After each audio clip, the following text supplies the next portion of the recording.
Breaking news చూస్తున్నాం. TDP అధినేత చంద్రబాబుకు షాక్ల మీద షాక్లు తగులుతున్నాయి. తాజాగా విజయవాడ ఏసీబీ కోర్టులో ఆయనకు చుక్కెదురైంది. అయితే స్కిల్ స్కామ్ కేసులో బాబును 2 రోజుల కస్టడీకి ఇస్తూ కోర్టు తీర్పు ఇచ్చింది. అయితే 5 రోజుల కస్టడీకి ఇవ్వాలని సిఐడి కోరినా దీంతో కోర్టు మాత్రం 2 రోజుల కస్టడీకి మాత్రమే అనుమతి ఇచ్చింది. అయితే బాబునైతే రాజమండ్రి జైల్లోనే విచారించాలని అయితే ఆదేశించింది.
రైట్, ఇక ఇదే విషయంపై మరింత సమాచారాన్ని అందించడానికి మా ప్రతినిధి గాలిబ్ లైవ్ లో అందిస్తారు. గాలిబ్, టీడీపీ అధినేత చంద్రబాబు నాయుడుకి అయితే షాక్ల మీద షాక్లు తగులుతున్నాయి. అయితే ఆయనకి విజయవాడ ఏసీబీ కోర్టులో అయితే చుక్కెదురైంది. అయితే అతను 5 రోజులు అనుమతి కోరగా మాత్రం కోర్టు మాత్రం తనకి 2 రోజులు మాత్రమే అనుమతి ఇచ్చింది. దీనిపై మీ అప్డేట్స్ ఏంటి? చంద్రబాబుకి హైకోర్టులోనే ఏ విధంగా చుక్కెదురైందో కొద్దిసేపటి క్రితం ఏసీపీ కోర్టులో కూడా అదే పరిస్థితి నెలకొంది. ఏసీపీ న్యాయస్థానం చంద్రబాబుకు 2 రోజుల సిఐడి కస్టడీకి అనుమతిస్తూ ఆదేశాలు జారీ చేసింది. కొద్దిసేపటి క్రితమే ఈ కోర్టు ఆర్డర్స్ ను ఏసీపీ న్యాయమూర్తి వెల్లడించారు. ప్రధానంగా చంద్రబాబుకు సంబంధించి సిఐడి న్యాయవాదులు 5 రోజుల కస్టడీ కోరుతూ పిటిషన్ దాఖలు చేసిన జరిగింది. దీనిపై పూర్తిగా వాదనలు వినిపించారు. ప్రధానంగా సిఐడి న్యాయవాదుల వాదనను ఏసీపీ న్యాయస్థానం ఏకీభవించినట్లుగా తెలుస్తుంది. ఎందుకంటే ఈ కేసుకు సంబంధించి దాదాపు 371 కోట్ల రూపాయలు కూడా నిధులు మళ్లింపు జరిగింది. ఇందుకు సంబంధించిన సిమెన్స్ కంపెనీ కాకుండా సబ్ కాంట్రాక్ట్ కింద ఉన్న డిజిటెక్ కంపెనీకి డబ్బులు మళ్లించడం జరిగింది. ఈ డబ్బులు ఏ విధంగా మళ్లించారు, దాంతోపాటు ఇందులోని ఎవరెవరు పాత్రధారి సూత్రధారి ఎవరున్నారో దానిపై కూడా పూర్తి విషయాలు సేకరించాలంటే ఖచ్చితంగా చంద్రబాబుని విచారించాలి అనేది మాత్రం సిఐడి తరపున న్యాయవాదులు తమ వాదన వినిపించడం జరిగింది. ఇంకా దాంతోపాటు ఈ కేసుకు సంబంధించి డబ్బులు మళ్లింపు సందర్భంగా గతంలోని ఆయా శాఖలు చేసిన ఉన్నతాధికారులకు సంబంధించిన స్టేట్ నేపథ్యంలో డబ్బులు మళ్లింపు విషయానికి సంబంధించి చంద్రబాబు ఏ విధంగా ఆదేశాలు జారీ చేశారు, దాంతోపాటు 10% వరకు అంటే 10% వరకు పూర్తి ఖర్చును రాష్ట్ర ప్రభుత్వం భరిస్తే మరో పక్క 90% ఖర్చులను ఏదైతే ఉందో కాంట్రాక్ట్ చేసుకున్న కంపెనీ భరించాల్సి ఉంటుంది. ₹1 కూడా ఆ కంపెనీ నుంచి రాకుండా ఏ విధంగా 370 కోట్ల రూపాయల వరకు కూడా పక్కదారి పట్టాయి అనే దానిపై కూడా చంద్రబాబు నుంచి కూడా సమాచారాన్ని సేకరించాలి అనేది మాత్రం సిఐడి న్యాయవాదులు ఏసీపీ కోర్టు ముందు తమ వాదనలు వినిపించిన నేపథ్యంలోని సిఐడి న్యాయవాదుల వాదనను ఏసీపీ కోర్టు ఏకీభవించింది. అయితే 5 రోజులు కాకుండా 2 రోజుల వరకే కస్టడీ విధిస్తూ ఆదేశాలు జారీ చేసింది. అయితే రేపు ఉదయాన్నే కస్టడీకి తీసుకునే అవకాశాలు ఉన్నాయి. రేపు ఎల్లుండి వరకు చంద్రబాబును కస్టడీకి తీసుకొని విచారించబోతున్నారు. అయితే కస్టడీ సందర్భంగా ఎటువంటి అంశాలను ఎటువంటి ప్రశ్నలను సిఐడి అధికారులు వేయబోతున్నారు. అయితే చంద్రబాబును విజయవాడ తీసుకువచ్చి తాడేపల్లిలో ఉన్న సిట్ కార్యాలయంలో విచారిస్తారా, లేకపోతే రాజమండ్రి సెంట్రల్ జైల్లోనే బ్యారెక్ లోని ప్రత్యేకంగా ఏర్పాట్లు చేసి అక్కడ సిఐడి అధికారులు కస్టడీకి తీసుకొని విచారిస్తారా అనేది మాత్రం చూడాల్సి ఉంది. అయితే మనకున్న సమాచారం ప్రకారం చంద్రబాబుని విజయవాడ తీసుకువచ్చి సిట్ కార్యాలయంలో విచారించి మరలా రాజమండ్రి సెంట్రల్ జైలుకు తరలించారంటే భద్రతా పరంగా ఇబ్బందులు తలెత్తే అవకాశం ఉన్నట్లుగా సిఐడి అధికారులు భావించినట్లుగా తెలుస్తుంది. ఇందుకోసం రాజమండ్రి సెంట్రల్ జైల్లోనే ప్రత్యేక ఏర్పాట్లు చేసి అక్కడ విచారిస్తే ఎలా ఉంటుంది అనే దానిపై కూడా ఇప్పటికే ఒక నిర్ణయానికి వచ్చినట్లుగా తెలుస్తుంది. మరి కాసేపట్లోని దీనిపై స్పష్టత వచ్చే అవకాశాలు మనకి కనపడుతున్నాయి. అదే కొద్దిసేపటి క్రితమే మనం చూసాము హైకోర్టులో కూడా క్యాష్ పిటిషన్ పై చంద్రబాబుకు ఎదురుదెబ్బ తగిలింది. క్యాష్ పిటిషన్ ను డిస్మిస్ చేస్తూ హైకోర్టు ధర్మాసనం ఆదేశాలు జారీ చేసింది. దాని అంశానికి సంబంధించిన కోర్టు ఆర్డర్స్ వచ్చిన కొద్దిసేపటికే ఏసీపీ న్యాయస్థానం ఇందుకోసం వెయిట్ చేసినట్టు తెలుస్తుంది. నిన్న ఉదయం నుంచి కూడా హైకోర్టులో క్యాష్ పిటిషన్ కి సంబంధించి తీర్పు కోసమే ఏసీపీ న్యాయస్థానం ఎదురు చూసింది. ఈ నేపథ్యంలో ఈరోజు ఉదయం చంద్రబాబుకు సంబంధించిన న్యాయవాదులు మధ్యాహ్నం 1:30 హైకోర్టు క్యాష్ పిటిషన్ పై తీర్పు వస్తుంది అనేది మాత్రం ధర్మాసనానికి దృష్టికి తీసుకెళ్లిన నేపథ్యంలోని మధ్యాహ్నం 1:30 తర్వాత క్యాష్ పిటిషన్ తీర్పు వచ్చిన తర్వాత మధ్యాహ్నం 2:30 సమయంలోనే ఇందుకు సంబంధించిన తీర్పు ఇస్తామని కూడా ఏసీపీ న్యాయస్థానం వెల్లడించింది. అందులో భాగంగానే కొద్దిసేపటి క్రితం న్యాయమూర్తి కోర్టు హాల్లోకి వచ్చి పూర్తిగా ఎటుకైతే క్యాష్ పిటిషన్ కి సంబంధించిన తీర్పును అధ్యయనం చేశారు. దాంతోపాటు ఇరుపక్షాలకు సంబంధించిన వాదనలు కూడా పూర్తిగా రికార్డు చేసి క్షుణ్ణంగా పరిశీలించిన తర్వాత కొద్దిసేపటి క్రితం చంద్రబాబును సిఐడి కస్టడీ 2 రోజులు విధిస్తూ ఆదేశాలు జారీ చేయడం జరిగింది. అయితే 2 రోజుల క్రితమే సిఐడి కస్టడీకి సంబంధించి విచారణ జరిగింది. మొన్న సాయంత్రం వరకు జరిగాయి. మొత్తం 5-6 గంటల వరకు ఈ కస్టడీకి సంబంధించిన విచారణ జరగడం జరిగింది. చంద్రబాబు తరపున సిద్ధార్థ రుద్రతో పాటు సిద్ధార్థ అగ్రవాల్ తన వాదనలు వినిపిస్తే ఇటు ఏసీపీ సిఐడి న్యాయమూర్తులుగా ఉన్న అడిషనల్ అడ్వకేట్ జనరల్ గా ఉన్న సుధాకర్ రెడ్డి తన వాదనలు వినిపించారు. ప్రధానంగా చంద్రబాబుని కస్టడీకి తీసుకోవాల్సిన అవసరం లేదు, ఎఫ్ఐఆర్ లోను పెట్టిన కేసులని కూడా అక్రమంగా ప్రస్తుతం కస్టడీ తీసుకోవాల్సిన పరిస్థితి ఎక్కడా లేదు.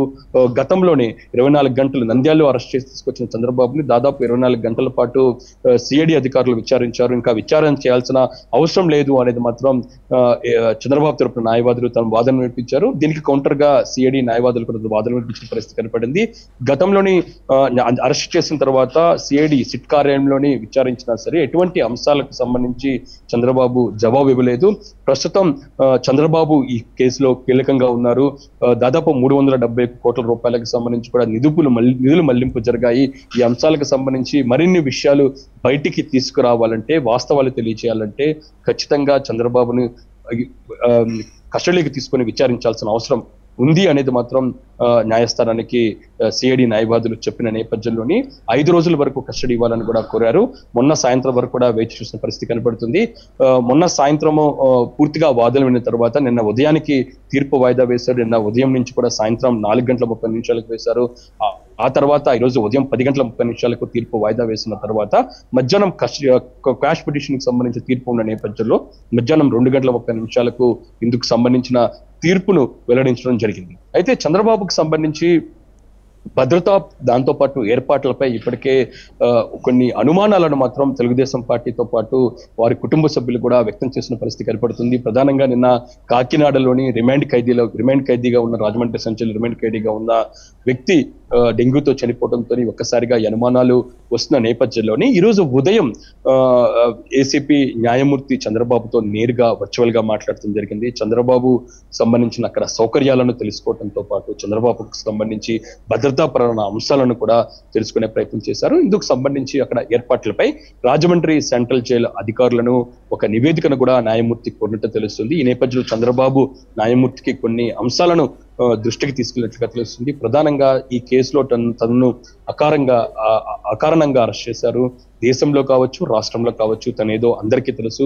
ఈ కేసులో తాను ఎటువంటి తప్పు చేయలేదు అనేది కూడా చంద్రబాబు చెప్పుకునే ప్రయత్నం చేశారు. చంద్రబాబు చెప్పిన ప్రతి అంశాన్ని కూడా న్యాయమూర్తి రికార్డ్ చేసినట్లుగా తెలుస్తుంది. దాంతో పాటు మీకేమైనా ఇబ్బందులు ఉన్నాయా? అయితే ఈ కేసుకు సంబంధించి ప్రస్తుతం మీరు రిమాండ్ లో ఉన్నారు. రిమాండ్ లో ఉంటే శిక్ష విధించినట్లు కాదు, పూర్తిగా విచారణలోని అన్ని విషయాలు బయటికి వస్తాయి అనేది మాత్రం న్యాయమూర్తికి చంద్రబాబు చెప్పినట్లుగా తెలుస్తుంది. ఓవరాల్ గా చూసినట్టయితే ప్రతి అంశానికి సంబంధించి కూడా హైకోర్టుతో పాటు ఏసీపీ న్యాయస్థానం కూడా క్షుణ్ణంగా పరిశీలిస్తుందని చెప్పుకోవచ్చు.